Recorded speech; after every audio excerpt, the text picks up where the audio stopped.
Assalamualaikum dan selamat pagi. Selamat datang ke channel Cikgu Fatimah. Jangan lupa like, share dan subscribe. Hari ini cikgu akan ajar tajuk ketiga iaitu kebarangkalian.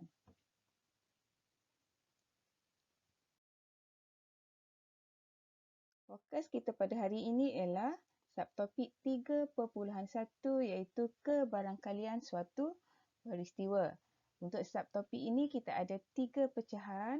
Yang pertama 3.1.1 macam mana nak menentukan ruang sampel dan peristiwa bagi suatu eksperimen ataupun suatu uji kaji. 3.1.2 menentukan kebarangkalian suatu peristiwa. Dan 3.1.3 menyelesaikan masalah yang melibatkan kebarangkalian suatu peristiwa.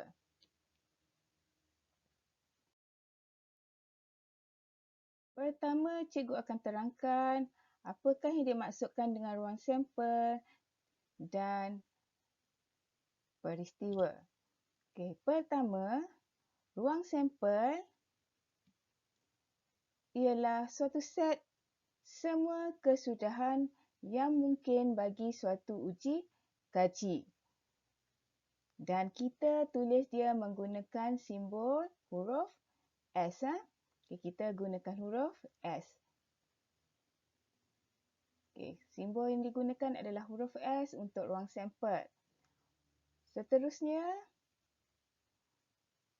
peristiwa. Peristiwa merupakan suatu set kesudahan yang memenuhi syarat-syarat tertentu. Jadi peristiwa adalah kesudahan yang memenuhi syarat-syarat tertentu. Syarat-syaratnya contohnya seperti warna hijau, warna biru, warna merah dan seterusnya lah. Okay, peristiwa juga merupakan subset bagi ruang sampel untuk mewakili peristiwa. Kita menggunakan huruf besar selain daripada huruf S. Jadi kita boleh guna huruf A, huruf B, C dan sebagainya selain huruf S.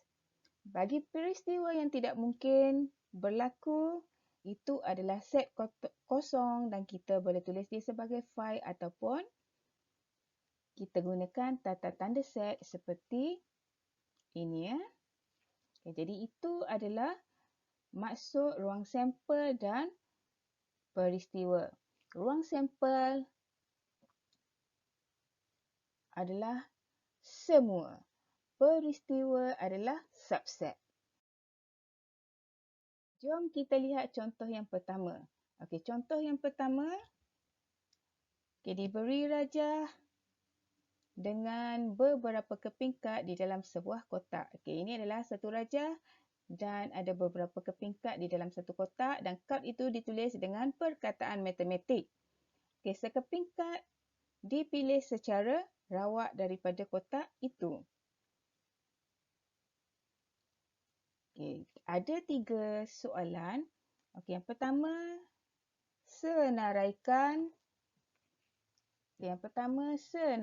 ruang sampel. Jadi macam mana nak senaraikan ruang sampel?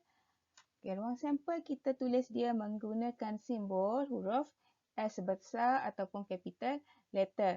Jadi untuk jawab soalan ini, kita hanya perlu menulis S, itu maksudnya ruang sampel dan kita menggunakan tata tanda set. Dan semua huruf yang berada di dalam kotak ini, perkataan matematik, kita mesti tulis satu persatu. Kita senaraikan sebab kata kuncinya di sini adalah senaraikan. Jadi kita senaraikan M, A, T, E, M, A, T, I dan K. Jadi di sini ada 9 unsur bagi ruang sampel. Okay, ini berbeza dengan set. Jika set hanya huruf ataupun nombor yang sama, kita hanya perlu tulis satu kali sahaja. Okey, itu adalah cara tulis ruang sampel. Okey, yang seterusnya adalah bagaimana nak menentukan kesudahan peristiwa bagi mendapatkan huruf konsonan. Okey, untuk mendapatkan huruf konsonan. Okey, jadi di sini kita lihat mendapatkan huruf konsonan itu adalah syaratnya. Okey, maka jawapan kita untuk mendapat huruf konsonan, jika kita lihat di sini, kita ada huruf M, T, M, T dan K. Jadi kita senaraikan, maka kita akan dapat peristiwa bagi mendapatkan huruf konsonan adalah M, T, M, T, K. Dan di sini cikgu labelkan dia menggunakan huruf A. Okey, soalan yang ketiga. Tentukan kesudahan peristiwa bagi mendapatkan huruf vokal. Jadi di sini kalau kita lihat, syaratnya ialah mendapatkan huruf vokal. Okay, mendapatkan huruf vokal daripada kotak itu. Okay, di sini kita ada huruf A, E, A dan I. Okay, kita ada 4 unsur. Okay, dan kita tulis sahaja ataupun kita senaraikan huruf-huruf vokal iaitu A, E, A dan I. Sekarang kita lihat contoh yang kedua. Okay, contoh yang kedua, diberi sebuah kotak mengandungi 5 biji guli biru. Okay, ada 5 biji guli biru, 8 biji guli merah dan 7 biji guli hijau. Jika sebiji guli dipilih secara rawak daripada kotak itu, soalan yang pertama, senaraikan ruang sampel. Okay, jadi macam mana nak senaraikan ruang sampel? Jadi kita lihat di sini, kita ada 5 biji guli biru. Okay, kita ada 5 biji guli biru. Kita ada 8 biji guli hijau. Kita ada 8 biji guli merah dan kita ada 7 biji guli hijau. Okay. Jadi kita ada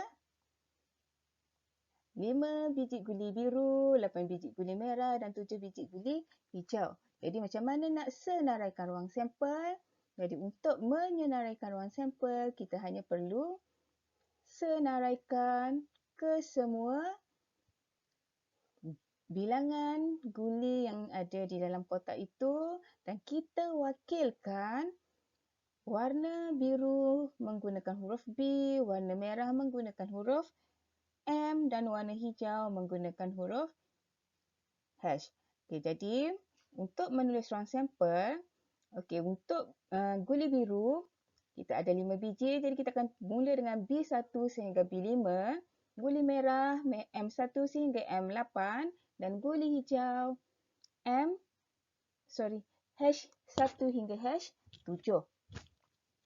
Jadi kita akan dapat ruang sampelnya adalah S sama dengan B1 hingga B5, M1 hingga M8 dan H1 hingga H7. Okay, yang seterusnya soalan B.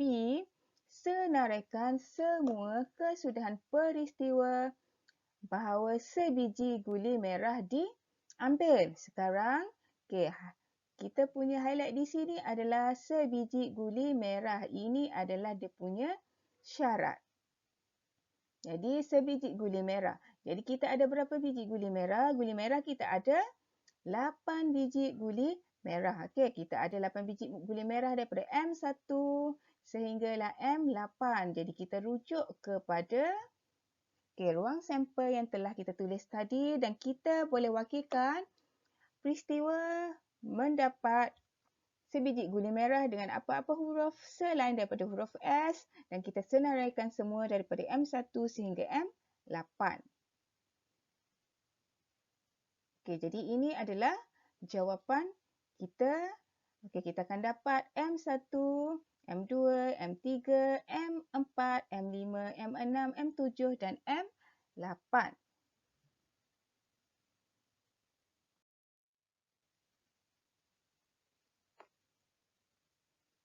Okey, seterusnya.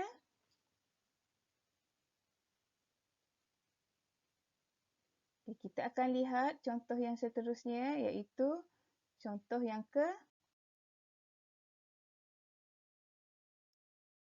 untuk soalan nombor 3. Okay, sebuah kotak mengandungi kad bernombor 1 hingga 16. Di sini ada kad bernombor 1 hingga 16. Sekeping kad dikeluarkan secara rawak. Okay, jadi soalannya, nyatakan ruang sampel. Jadi macam mana nak nyatakan ruang sampel?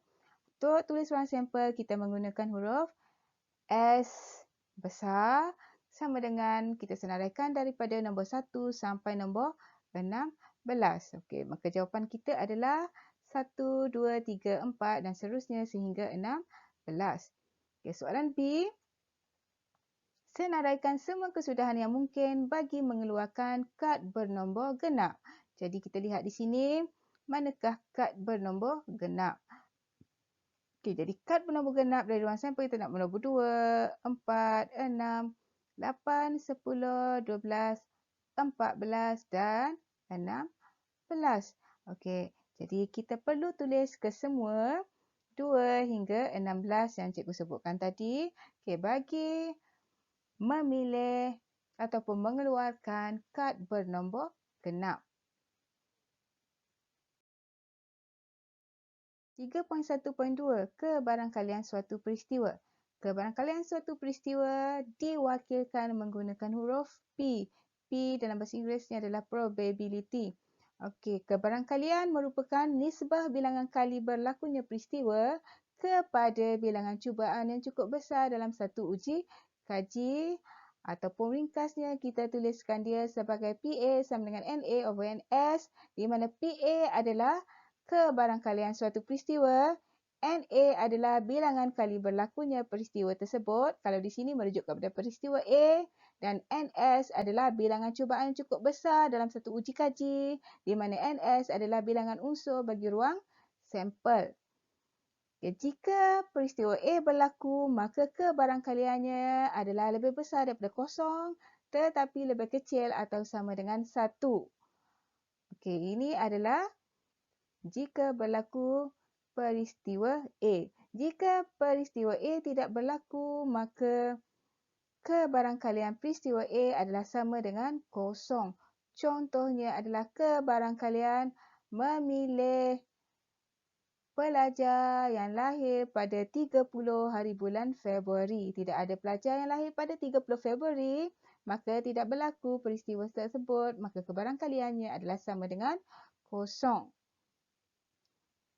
Okey, macam mana pula nak mencari bilangan kali berlakunya peristiwa A? Untuk mencari bilangan berlakunya peristiwa A, kita perlu rujuk balik kepada rumus yang diberikan di sini iaitu PA sama dengan NA over NS.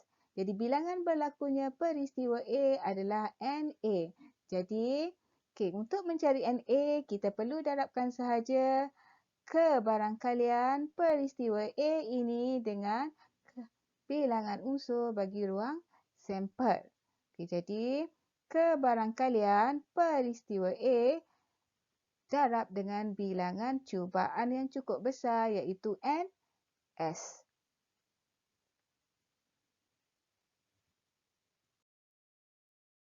Seterusnya, kita lihat contoh yang pertama. Contoh yang pertama, Fazlin melambungkan sebiji penutup botol sebanyak 400 kali. Berapa kali dia melambungkan sebiji penutup botol? Okey, dia lambungkan sebanyak 400 kali. Okey, penutup botol itu jatuh dengan bahagian luarnya menghala ke atas sebanyak 180 kali. Okey, bahagian luarnya menghala ke atas sebanyak 180 kali. Nyatakan kebarangkalian bahawa penutup botol itu apabila dilambungkan akan berkeadaan. Kita lihat soalannya. A, bahagian luarnya menghala ke atas. Okey, bahagian luarnya menghala ke atas. Jadi yang bahagian luarnya menghala ke atas tadi, kita ada sebanyak berapa? 180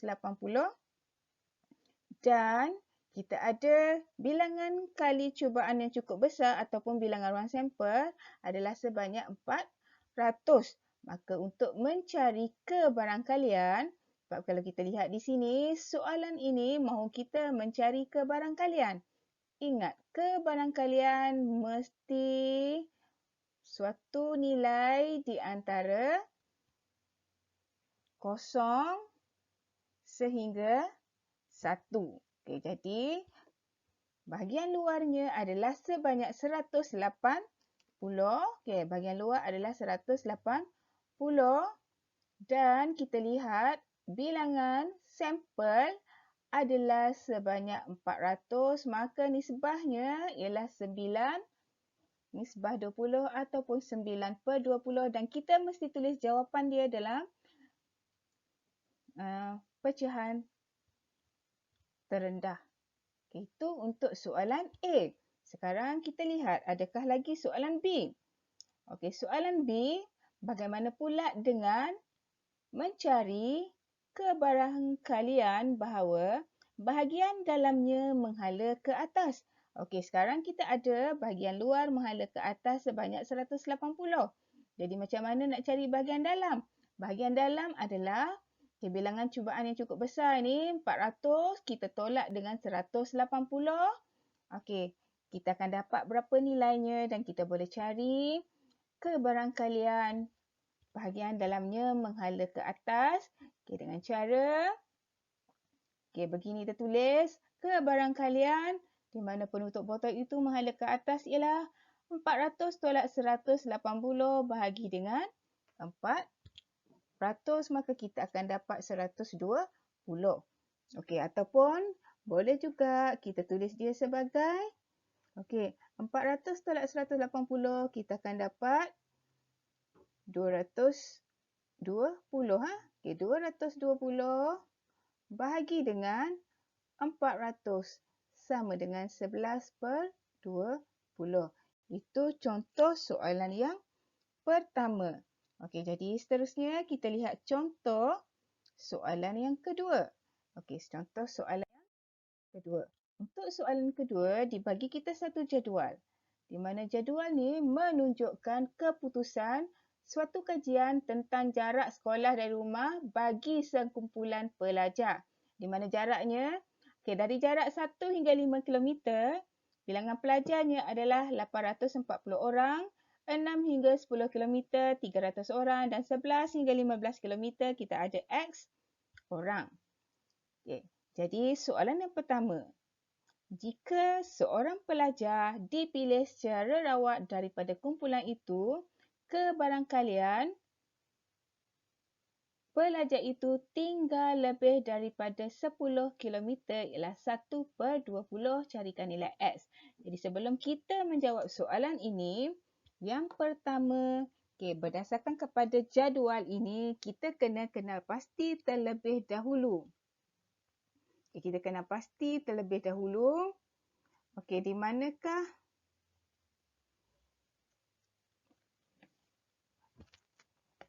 apakah bilangan unsur bagi ruang sampel? Jadi ruang sampel, macam mana nak cari ruang sampel? Kita hanya perlu tambahkan sahaja 840 tambah 300 tambah dengan X, maka kita akan dapat 1140 tambah X. Jadi itu yang pertama. Jadi kita lihat yang seterusnya. Bagi soalan A, diberi kepada kita kebarangkalian pelajar itu tinggal lebih daripada 10 km. Jadi sekiranya tinggal lebih daripada 10 km, jika kita lihat di sini yang tinggal lebih daripada 10 km adalah 11 hingga 15 iaitu X. Dan kebarangkalian yang diberi adalah 1/20. Jadi sekarang kita lihat macam mana nak jawab soalan ini. Kita lihat bilangan pelajar yang tinggal lebih daripada 10 km. Tadi sudah beritahu iaitu X orang. Jadi jumlah bilangan pelajar semua sekali adalah 840 tambah 300 tambah X, maka kita dapat 1140.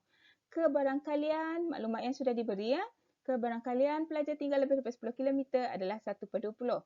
Maka Kita guna balik rumus, iaitu rumus PA sama dengan NA over NS. Kita guna balik rumus ini, sebab ini adalah rumus kebarangkalian. Dan kita lihat di sini, 1/20 ini adalah PA. 1/20 itu adalah PA. X ini adalah NA dan NS-nya adalah 840. Dan NS-nya adalah 840 tambah 300 tambah X iaitu 1140. Tambah X. Lepas tu kita buat darab silang sahaja seperti biasa. Maka kita akan dapat 20X sama dengan 1140 tambah X. Maka dapatlah kita cari nilai X, di mana nilai X-nya adalah 60. Jadi terdapat 60 orang yang tinggal melebihi 10 km dari sekolah. Jadi sekarang kita lihat soalan B. Soalan B ialah jika 40 orang pelajar dipilih secara rawat, hitungkan bilangan pelajar yang dijangka tinggal kurang daripada 6 km daripada sekolah. Di sini kita lihat dijangka tinggal kurang daripada 6 km dari sekolah. Jadi yang tinggal kurang daripada 6 km. Jadi jika kita tengok daripada gambar ajar, kita tengok di sini yang tinggal kurang daripada 6 km adalah seramai 840 orang. Iaitu jaraknya ialah 1 hingga 5. Jadi kita ada 840 orang. 840 orang. Jadi macam mana nak jawab soalan ni? Sebab di sini dia ada bagi daripada 40 orang pelajar yang dipilih secara rawat. Jadi bilangan pelajar adalah seramai 840. Semua sekali pelajar ialah kita tambah. Kita kena cari balik di sini. NS-nya sama dengan berapa? Sebab kita sudah dapat di sini adalah 60. Jadi kita tambah sahaja 840 tambah 300 tambah dengan 60 untuk mencari bilangan semua pelajar lah. Jadi bilangan semua pelajar sekarang kita ada seramai 1,200 orang pelajar. Setelah kita tambahkan dengan 60. Maka jawapan kita yang tinggal kurang daripada 6 km adalah kebarangkaliannya adalah 7/10 dan bilangan yang dijangka tinggal kurang daripada 6 km daripada 40 orang pelajar yang dipilih secara rawat adalah 7/10 darab 40 sama dengan 28 orang. Jadi itu adalah untuk contoh yang ketiga melibatkan kebarangkalian suatu peristiwa iaitu 3.1.2.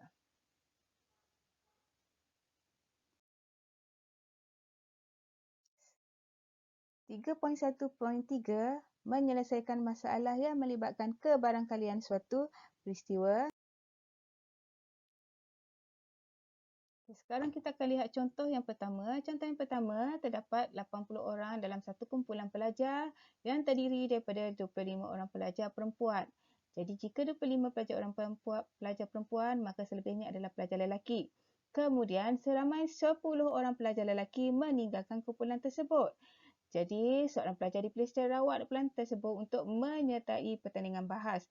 Jadi di sini terlihat pada akhir semester, hitung jumlah pelajar dalam kumpulan itu. Jadi kita hanya perlu tolak bilangan pelajar asal 80 orang ditolak dengan pelajar lelaki yang telah meninggalkan 80 orang pelajar.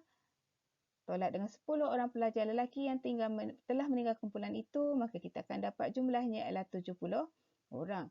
Maka 70 orang ini adalah NS. Seterusnya soalan B. Soalan B disuruh kita cari kebarangkalian. Untuk mencari kebarangkalian, kebarangkalian mestilah dalam satu nilai. Jadi kita lihat bilangan pelajar lelaki yang baru adalah 70 tolak dengan 25. Okey, 45 ni sebenarnya adalah 70 tolak dengan 25. Okey, jadi bilangan pelajar lelaki adalah seramai 45 orang dan bilangan unsur bagi ruang sampel adalah 70. Maka kita dapat di sini, okey, 45 bahagi dengan 70, maka jawapan kita adalah 9/14. Okey, itu contoh yang pertama. Jadi, kena pasti bilangan unsur di sini ataupun ruang sampel. Ini adalah ruang sampel. Okey, jadi ruang sampelnya adalah 80. Okey, lepas tu ada pelajar lelaki. Okey, pelajar lelaki yang telah keluar seramai 10 orang. Okey, jadi kena lihat betul-betul di sinilah di mana. Okay, kalau kita lihat di sini, NS. Okay, NS adalah, dapat sekejap. Kalau kita lihat di sini, NS adalah yang asal adalah seramai 80 orang. Sebab tu dari situ kita tengok 80 tolak dengan 10. Okay, jadi kena faham soalan. Okay, jika tidak faham soalan, jadi agak sukar untuk memberi jawapan. Kita akan teruskan dengan contoh yang kedua. Okay, di mana kita lihat di sini, ini merupakan satu jadual yang menunjukkan kajian yang dilakukan ke atas pelajar Kolej Vokasional Sandakan. Okay, di mana kita lihat di sini kenderaan, ini adalah jenis kenderaan yang dinaiki untuk ke kolej ya. Okey, yang menaiki motosikal seramai 132, bas 107 dan kereta seramai 81. Okey, soalan pertama, hitung jumlah pelajar dalam kolej tersebut. Yang ini kita hanya perlu hitungkan sahaja. Okey, 132 tambah 107 tambah dengan 81. Maka kita akan dapat jawapannya 320 orang. Okey, soalan B. Okey, disuruh cari kebarangkalian. Apabila disuruh cari kebarangkalian, maka jawapan kita adalah dalam bentuk satu nilai. Okey, dan biasanya kita bagi dia dalam bentuk pecahan. Okey, dan kita lihat di sini yang pelajar yang pergi ke kolej yang pertama dengan apa? Dengan menaiki motosikal. Jadi kita lihat di sini yang menaiki motosikal adalah seramai 132 orang. Okey, maka 132 orang daripada 320, maka kita akan dapat jawapannya ialah 33/80. Yang seterusnya. Okey, yang ke kolej menaiki bas. Yang menaiki bas adalah 107 daripada 320 orang. Okey, yang ini kita tidak boleh kecilkan lagi, jadi biarkan dia saja begitu. Okey, soalan yang ketiga. Yang menaiki kereta adalah seramai 81 daripada 320 orang. Maka jawapannya adalah 81/320. Dan perlu ingat di sini, rumus yang kita gunakan adalah rumus asas, iaitu PA sama dengan NA/NS. Jadi rumus asasnya adalah PA sama dengan NA/NS. Okay, ini adalah rumus untuk mencari kebarangkalian.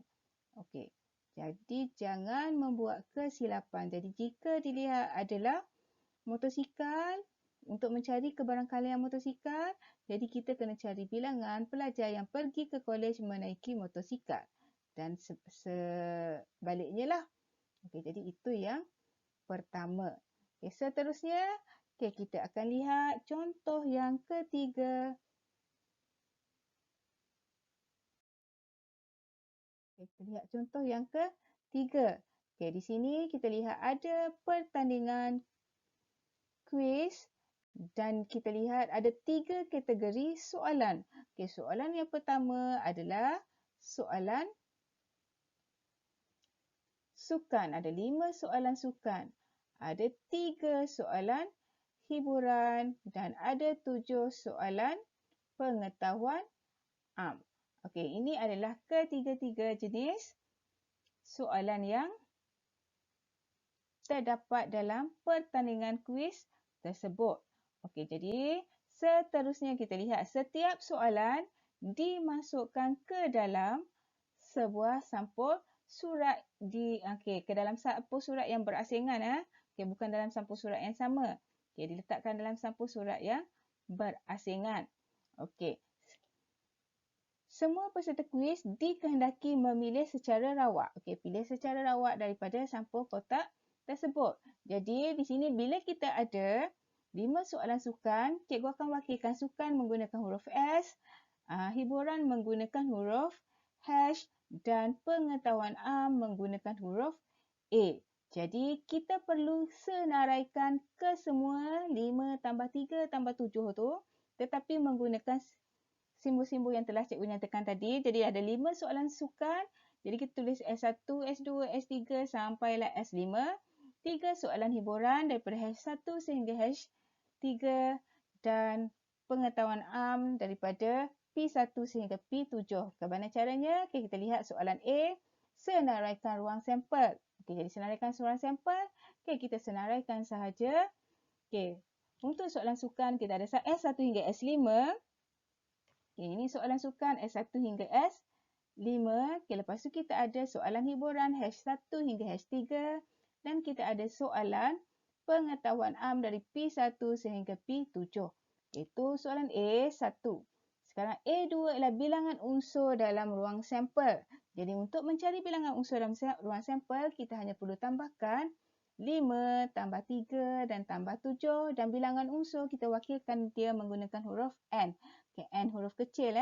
Jadi N, S sama dengan 15. Ini menunjukkan bahawa ini adalah bilangan unsur dalam ruang sampel iaitu sebanyak 15 unsur.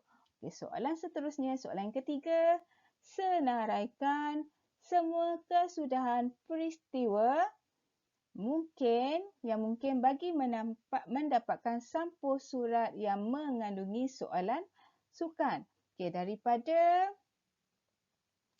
ruang sampel ni sebenarnya, okay, kita ada 5 soalan untuk sampul surat yang mengandungi soalan sukan. Okay, jadi kita hanya perlu senaraikan daripada S1 hingga S5.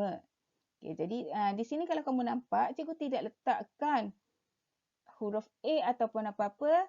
Tapi jika kamu letak, boleh. Tidak letak pun boleh. Okay, tapi kalau boleh, okay, letaklah. Okay, yang seterusnya soalan yang kedua, yang keempat. Nyatakan bilangan unsur semua kesudahan peristiwa yang mungkin bagi mendapatkan sampul surat. Okay, bagi mendapatkan sampul surat yang mengandungi soalan sukan. Okay, jadi soalan sukan, okay, kita lihat sukan ada 5. Jadi itu berkait. Soalan A, 3 dan 4 adalah berkait. Okay, sebab ini adalah juga soalan sukan. Jadi bilangan unsurnya adalah 5. Ini adalah soalan 3A. Seterusnya, kita jawab soalan 3B. Okay, bagi soalan B, okay, cari kebarangkalian bahawa peserta pertama memilih, pertama satu Roman, sampul surat yang mengandungi soalan sukan. Jadi kita ada soalan sukan tadi ada berapa? Kita ada 5 soalan sukan. Okay, kita ada 5 soalan sukan. Okay, jadi soalannya ialah kebarangkalian memilih soalan sukan. Okay, bilangan unsur tadi kita sudah ada. Sukan adalah 5, NA adalah 5, NS adalah 15. Maka kita akan dapat 1/3. Soalan B, sampul surat yang mengandungi soalan hiburan. Jadi di sini kita ada soalan hiburan sebanyak 3 soalan. Jadi 3 dibahagikan dengan 15, maka kita akan dapat 1/15. Dan soalan yang terakhir, sampul surat yang mengandungi soalan pengetahuan am. Okay, jadi kita lihat di sini, kita ada sebanyak 7 soalan pengetahuan am, maka jawapan kita adalah 7/15.